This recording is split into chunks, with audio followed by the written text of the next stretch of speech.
SIR এর প্রতিবাদে নির্বাচন কমিশনের উদ্দেশ্যে বারবার আক্রমণ শানিয়েছেন মমতা বন্দ্যোপাধ্যায়। তিনি ইতিমধ্যেই জ্ঞানেশ কুমার মুখ্য নির্বাচন কমিশনারকে পাঁচটি চিঠিও দিয়েছেন।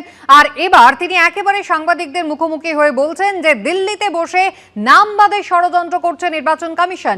যে 54 লক্ষের নাম তারা বাদ দিয়েছে, বলছে ইয়ারও বাদ দিয়েছে, আসলে কিন্তু ইয়ারও কিছুই জানে না। লজিক্যাল ডিসক্রিপেন্সির কথা কিন্তু নির্বাচন কমিশন আগে বলেনি, এখন কিন্তু সেই লজিক্যাল ডিসক্রিপেন্সির নাম করে 1,36 লক্ষের তালিকা একটা তারা তৈরি করেছে, যে তালিকা কিন্তু শুধু বিজেপির পার্টি অফিসেই রয়েছে। দেখুন কি বললেন মমতা বন্দ্যোপাধ্যায়।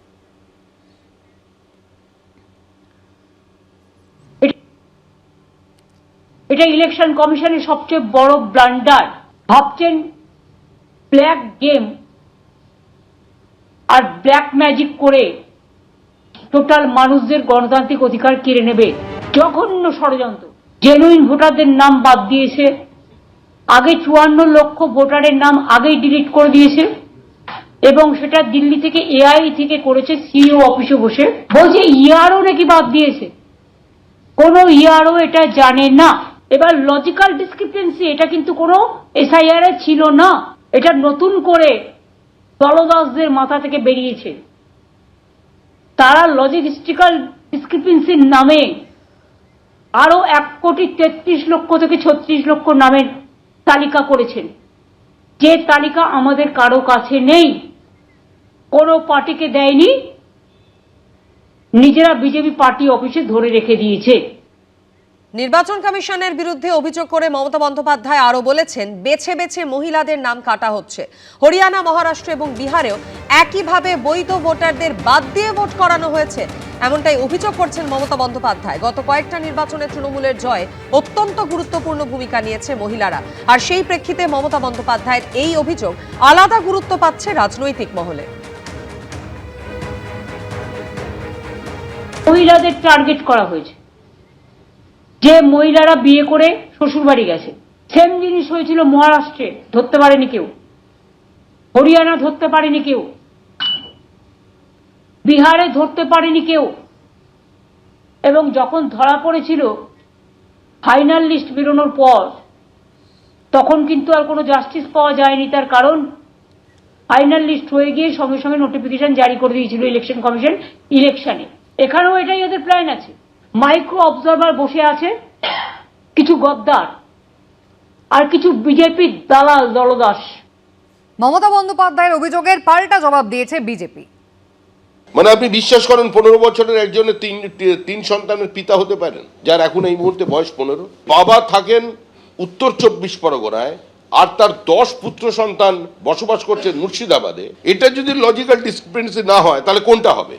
মুখ্যমন্ত্রী যা বলার তিনি নির্বাচন কমিশনকে বলুন, যদি সেখানে কোনো বিচ্যুতি তার মনে হয়, তাহলে তার জন্য সুপ্রিম কোর্টের দরজা খোলা। একদিকে দিল্লির নির্বাচন কমিশন আর অন্যদিকে রাজ্যের মুখ্য নির্বাচনী আধিকারিক, মুখ্যমন্ত্রীর নিশানায় সকলেই।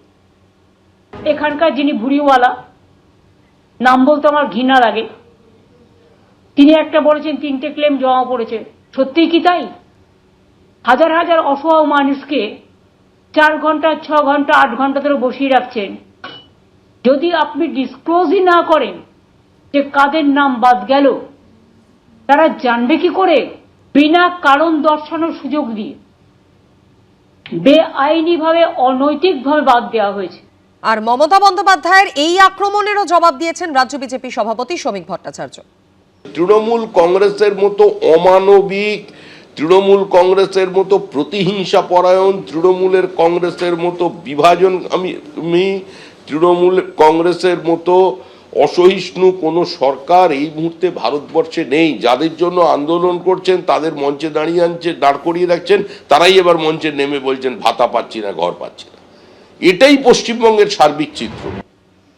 কোভিডের স্মৃতি যেতে না যেতেই রাজ্যে ফের শুরু হলো নিপা আতঙ্ক।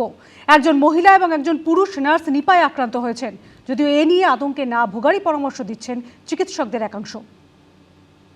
কোভিডের ভয়াবহ ছবি এখন স্মৃতিতে টাটকা। এরই মধ্যে রাজ্যে ফের ভয় ধরাচ্ছে নিপা ভাইরাসের সংক্রমণ। ইতিমধ্যে রাজ্যে এই ভাইরাসে সংক্রমিত হয়েছেন 2 জন, একজন পুরুষ নার্স এবং একজন মহিলা নার্স। নিপা ভাইরাসে আক্রান্ত সন্দেহে দুজন নার্সকে আগেই বারাসাতের নারায়ণা হাসপাতালে ভর্তি করা হয়েছিল। দুজনেই পজিটিভ বলে জানিয়ে দিল পুনের ন্যাশনাল ইনস্টিটিউট অফ ভাইরোলজি বা এনআইভি। হাসপাতাল সূত্রে খবর, মহিলা নার্স এখনো কোমায়, তাকে ভেন্টিলেশনে রাখা হয়েছে। চিকিৎসকরা জানিয়েছেন আক্রান্তের রক্ত চলাচল আপাতত স্বাভাবিক রয়েছে, যাকে মেডিকেলের ভাষায় হোমোডাইনামিক স্টেবিলিটি বলা হয়। সূত্রের খবর, রেবাশিওর নামে একটি অ্যান্টিভাইরাল ওষুধও প্রয়োগ করা হচ্ছে তাঁর শরীরে। নিপা আক্রান্ত শারীরিক অবস্থার এরকম অবনতি দেখে উদ্বিগ্ন অনেকেই। এর একটা বোধ বুদ্ধি আছে, সেটা আমাদের ব্রেনের ওপর যে একটা ফাইন লেয়ার আছে যেটাকে মেনিনজিস বলা হয়, সেই মেনিনজাইটিস বা মেনিনজিসটাকে ইনভলভ করে, সেখান থেকে ব্রেনেও সেই ইনফেকশনটা ছড়িয়ে পড়ে এবং that is a serious condition. কোনো রকম জ্বর উইথ সেরিব্রাল ইরিটেশন হলে তাড়াতাড়ি ডাক্তারদের কাছে দেখাবেন। নারায়ণা হাসপাতালে ভর্তি একজন পুরুষ নার্সেরও রিপোর্ট পজিটিভ এসেছে। তিনি নন ইনভেসিভ ভেন্টিলেশনে রয়েছেন।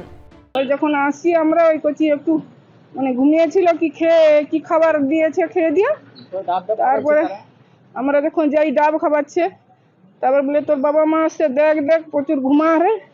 বিশেষজ্ঞরা বলছেন এটি একটি জুনোটিক ডিজিজ, যা প্রাণী থেকে সংক্রমিত হয়। বাদুড়ের লালারস থেকে সংক্রমণ ছড়ানোর আশঙ্কা থাকে। বাদুড়ের আধখাওয়া ফল ভালো ফলের সঙ্গে মিশে থাকলে সেখান থেকেও ছড়াতে পারে এই ভাইরাস। আক্রান্তে ব্যবহৃত বিছানা, পোশাক বা অন্যান্য জিনিসপত্র থেকেও সংক্রমণ ছড়ানোর ক্ষমতা রাখে নিপা ভাইরাস। সাধারণ ভাইরাল জ্বরের মতো উপসর্গ হলেও নিপা ভাইরাসে মৃত্যুর হার 50 থেকে 60%। খেজুরের রস থেকেও ছড়াতে পারে সংক্রমণ, যার নজির রয়েছে বাংলাদেশে। গলা ব্যথা, গলা খুসখুস করা, কাশি, কারো কারো শ্বাসকষ্ট, পরে আস্তে আস্তে এনকেফালাইটিসের অন্যান্য লক্ষণ প্রকাশ পায়। যে শরীরের কোনো একটা অঙ্গ, যেমন হাত পা, সেটা কমজোরি হয়ে যেতে পারে। আস্তে আস্তে মানুষটি তার যে চেতনার আস্তে আস্তে কমতে থাকে, ড্রাউজি হয়ে যায় এবং একটা সময় আসে যখন কোমা হয়। এই পরিস্থিতিতে সোমবার মুখ্যমন্ত্রী মমতা বন্দ্যোপাধ্যায়ের সঙ্গে ফোনে কথা বলেন কেন্দ্রীয় স্বাস্থ্যমন্ত্রী জেপি নাড্ডা। ইতিমধ্যেই একটি বিশেষ প্রতিনিধি দল গঠন করেছে কেন্দ্রীয় স্বাস্থ্যমন্ত্রক। সংক্রমণ নিয়ন্ত্রণে সেই ন্যাশনাল জয়েন্ট আউটব্রেক রেসপন্স টিমকে পাঠানো হয়েছে পশ্চিমবঙ্গে। এই প্রতিনিধি দলে রয়েছেন ন্যাশনাল ইনস্টিটিউট অফ ভাইরোলজি, কলকাতার all India institute of health and public hygiene, Kalyani AIIMS ও ভুবনেশ্বর এইমসের একাধিক বিশেষজ্ঞ। নিপা ভাইরাসের স্প্রেডের জন্য আপনাকে ক্লোজ কন্ট্যাক্টে আসতে হবে। করোনার মতো হাওয়াতে ট্রান্সমিশন কমন নয়।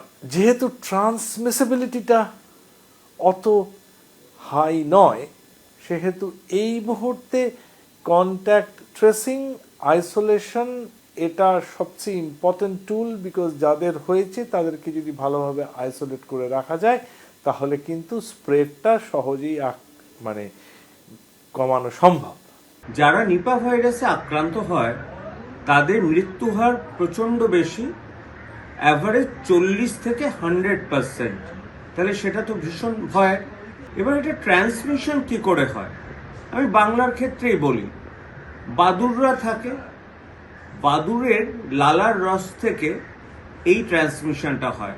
যখন আপনারা ফল খাবেন, ভালোভাবে ধুয়ে খাবেন এবং যদি ফলে কোনো স্ক্র্যাচ মার্ক দেখেন, সে ফলটা অ্যাভয়েড করুন। রাজ্যের স্বাস্থ্য দপ্তরের সঙ্গে সমন্বয় রেখে কাজ করছে কেন্দ্রীয় সরকারের এই টিম। কিভাবে নিপা ভাইরাসের প্রকোপ নিয়ন্ত্রণ করা যায় তা নিয়ে চলছে লাগাতার বৈঠক। নিপা ভাইরাসে রাজ্যের এক বাসিন্দা আক্রান্ত হওয়ায় আগেভাগে প্রস্তুতি নিচ্ছে বেলেঘাটা আইডি হাসপাতাল। সূত্রের খবর, সেখানে তৈরি করা হয়েছে 10টি আইসোলেশন কেবিন, থাকছে 20টি সিসিইউ। মোট 63টা বেড মিলিয়ে পরিকাঠামো প্রস্তুত রাখা হয়েছে একটি ব্লকে। জিলং করঞ্জাই ও সন্দীপ সরকারের রিপোর্ট, এবিপি আনন্দ, কলকাতা। এবিপি আনন্দ, এগিয়ে থাকে, এগিয়ে রাখে।